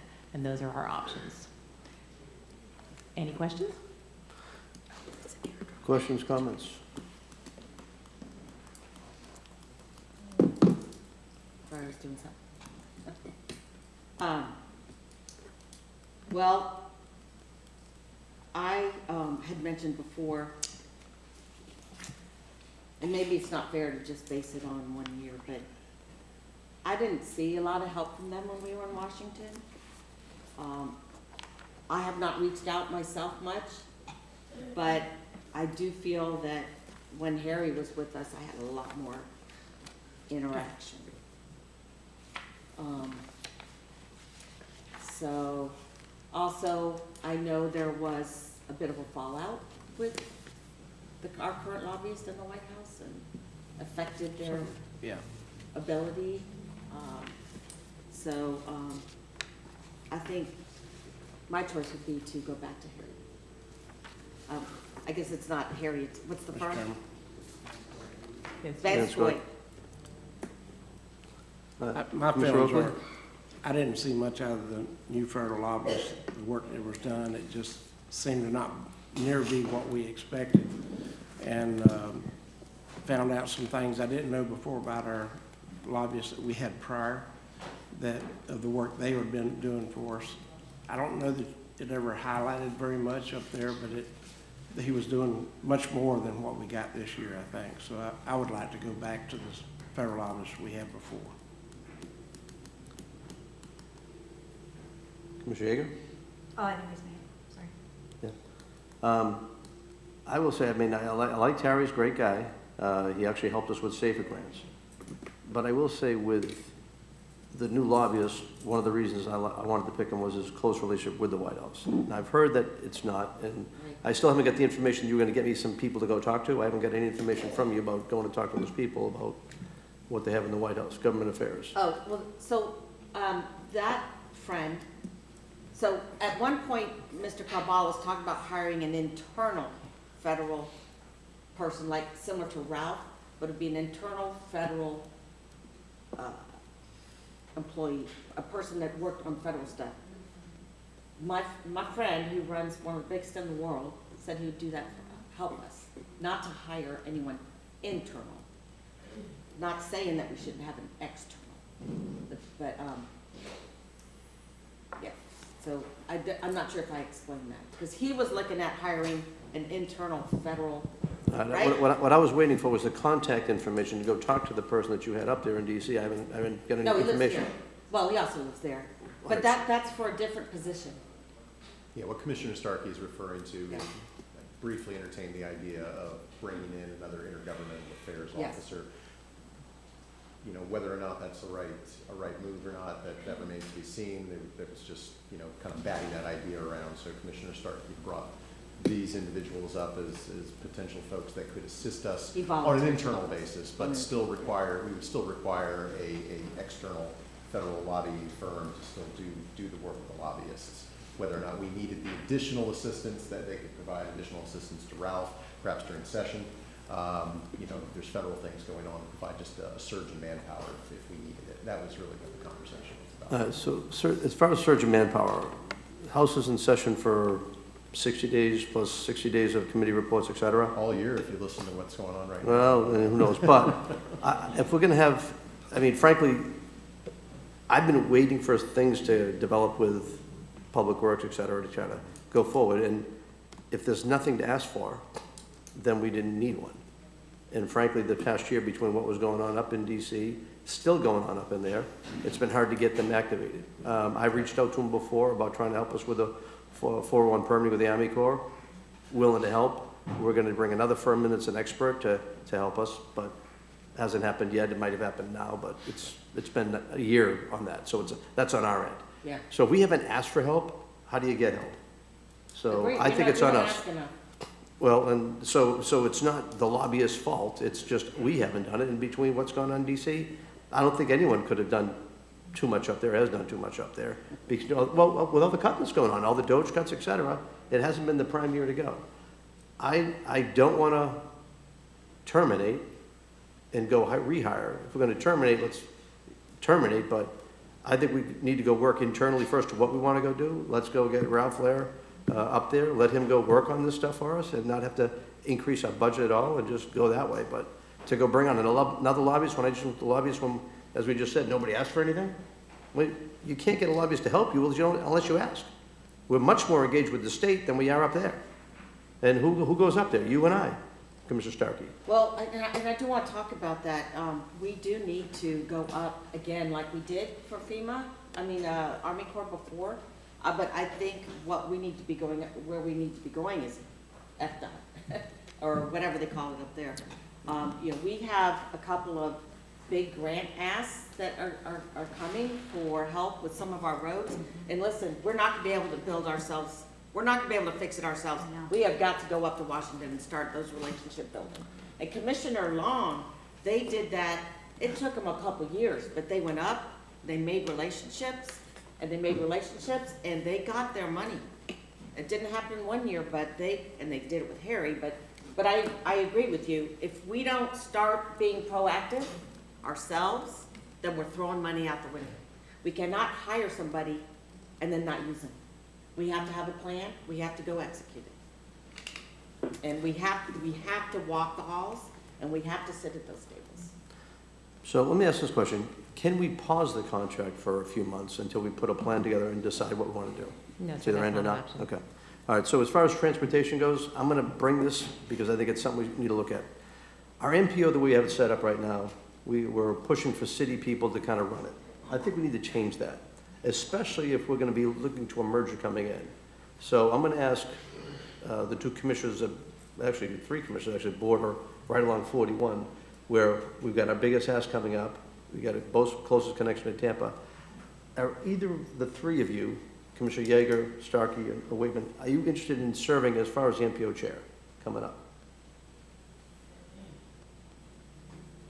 Probably left that up to the cities. Yeah, what? We have, but I'm going to tell you, we're going to be going in, and there's no cities at 41. If you get someone who's a district commissioner for the area, and the three of you qualify in the sense of right along 41, But I would take the MPO chair up with us to Washington if you think that makes a difference. I mean, they travel it too. They are going, you know what, they are showing up. I'm gonna tell you, those guys went to Orlando. I cut my wedding trip short, flew in from Atlanta to Orlando to go to see Metroplan Orlando. I was the only commissioner there. I don't know what was going on with everyone else, but schedules. our three MPO people were there, the cities. Okay. They're All right, coming I just to wanted the to, I'm TMA. just throwing it out there. Anyway, so transportation Well, is something that we can go ask for. yeah. As far Also, as for economic money. development, I think like AMSCILS, we should be asking Oh. for the new building, for the help with the industrial Agreed. park up in Hudson, et cetera. Figure out what we can get The there. president just rolled out a whole bunch of money for workforce training in manufacturing. For the SAFER grant, we got money the previous year. We're lined up for that as well. That's another one we can go after. And what about this program to try and stop flooding over here on the east side? With the swift mud, what do you Public call it, Works? Four Rivers? Four Rivers project. The Four Rivers, we got a lot to go up there and talk about. Army Corps, and again, I was trying to get Dawson Associates, Reggie? I was trying to get Dawson Associates on board with us, and that's been a heated, I don't know, whatever you want to call it, Mike, but, I mean, last October, we tried to get this going on. I think we've got it. Because they have done it set, so I guess we're close to being set, et cetera, but Dawson Associates, I talked with them and with our current federal lobbyists. They've worked together before, they love to work together, they think they get something going, and I think with when we get Ridge Road done, the trip, Commissioner Stark, you, myself, and Commissioner Wells went up to the Army Corps, directly met, and guess what? Between what Trump had done, with Congressman Bilirakis signing off, Governor Scott signing off, and Trump setting up a new people to look over the Army Corps, we expedited all of it's done. And I think with the issues we got between Four Rivers, between canal restoration up and down, we need them. And with all the other things that Branford struggles with, Jason struggled with, trying to get projects approved, like Sea Pines. That project's 20-something years sitting. We've got all the land in place, we've got everything set, and the Army Corps is holding us up now.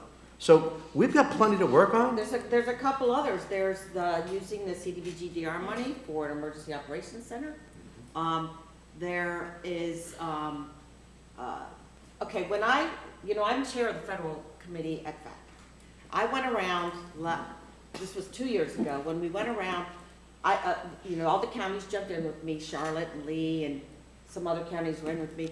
And I can tell you, they're all thanking Senator Scott and Senator Rubio for the money they got for septic to sewer. Have we ever gotten a federal penny for septic to sewer? We haven't done one yet in this county, by the way. So, and they're getting federal money to stop polluting their waters. So I think, I would like to suggest, Mr. Chair, that we have a little R workshop on a federal agenda, and then we work on a plan to execute it.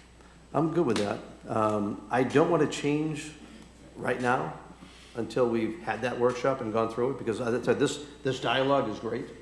We're actually talking about stuff that we're going to get done now, and now that I hear that we've got Dawson Associates on board with us through an indirect, great. We're talking about things right now to get done. Let's go put the plan together. Let's sit down. And I will tell you, as much as I liked Harry, he helped us with the SAFER grant, but I didn't see a lot of other things funded. You can tell me something, tell me. But I think we should keep who we have for right now until we come up with this plan, and then look at the decision, talk with the lobbyist, and then see what they think they can do. We can see what they can do. If we don't get results right away, then we can move on and start again.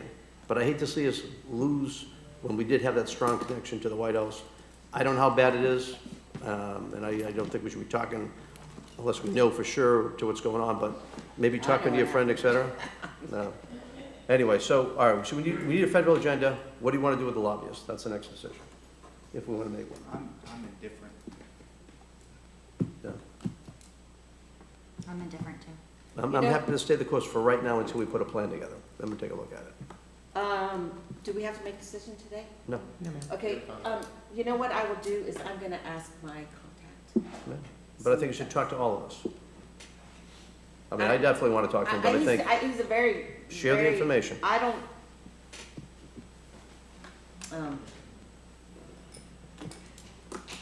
I don't wanna burn a bridge. And, you know, he's doing us a favor, and I don't know if he'll talk to every single person. All right. Okay, but I'm just gonna try and get some insight. Okay. All right, so we'll table this? Yeah, till All next right. meeting. R60. I'm sorry, do you want to table it to next meeting, or we'll just bring it back after we set a federal agenda? Set the federal agenda. Okay. Okay, what's our 6? Oh, we're approving something. Who's this? Good morning, Commissioners. Good morning. Bramford Adumwa, Assistant County Administrator, Public Infrastructure Branch. It's my pleasure to present for your confirmation Josh Wood as our next PIFBA Director. When we are hiring, apart from the technical qualifications, we look for 2 key things. First, a demonstrable focus on our core values, and also a fitness into our cultural practices. Also, lately we've pivoted towards hiring directors that are strategic in thinking, seeing the big picture, being able to connect things together. And those directors must have strong people skills, interpersonal skills. They must also have good customer service. And lastly, must be laser focused on delivering performance for our citizens. Also, as you know, we have a very rigorous interview process, so it's not only me making the decision.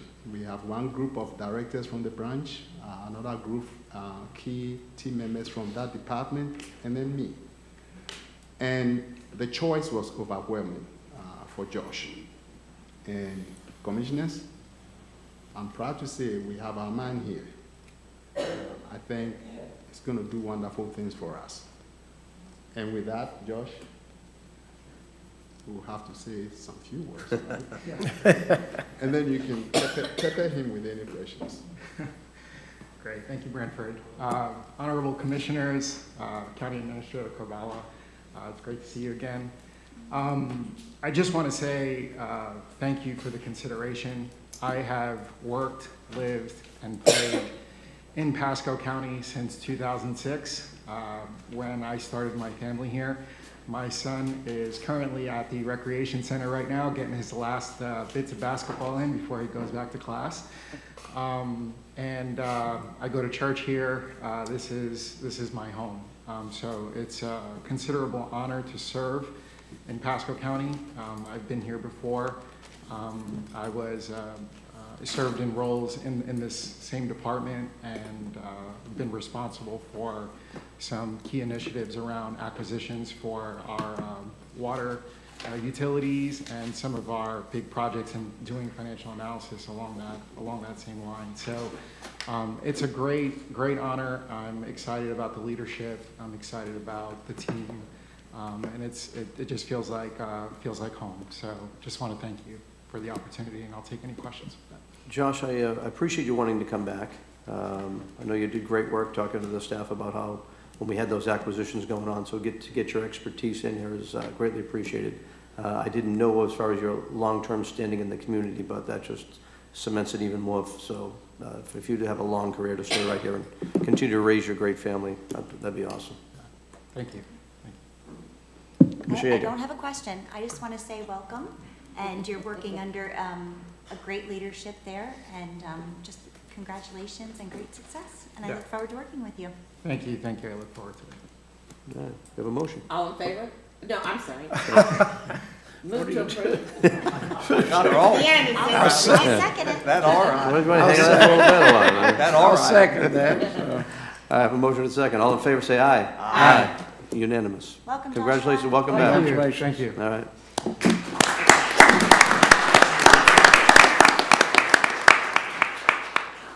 Okay, we have 5 minutes to go before break. You want to try the committee reports? I know mine's going to take longer, so I'm going to wait on mine, but. Mine's short. Mr. Oakley? I got three here. I had, of course, we opened up the Wilton Simpson Senior Center, part of this past month, and it went very well. I think we were a full house at the time, but we could have had more people there. Some people didn't get the word, but everything went very well, and I think, Kathy, can you tell me that it's going great over there? Kathy Pearson? There she comes. I haven't heard, but I'm assuming that it's going great over in the senior center. I didn't hear that question. How well is it going in the senior Oh, center? my goodness. Kathy Pearson, Assistant County Administrator of Public Services. We were just there a couple of weeks ago. We brought some Parks and Recreation. We did Christmas caroling for them. Commissioner Oakley, they're asking for you again. So I think you were hit. You need to come back. They loved you, so They want me to come over and dance and all that? They want you to hang out for a while. So they're You got loving it, you got it. So. Thank you for all the support. It's a absolutely beautiful facility, and the seniors, they have more seniors there than they did in their last location, so that's really awesome. Thank you. Okay, thank you. Great job.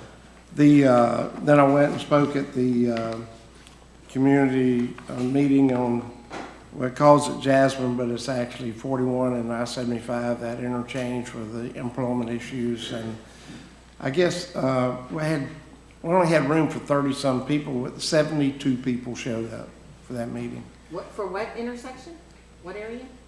41 and 75. Oh, this Blanton. is where DOT's working Our on. first northern exit into the county, so, yeah. But they were there to give information.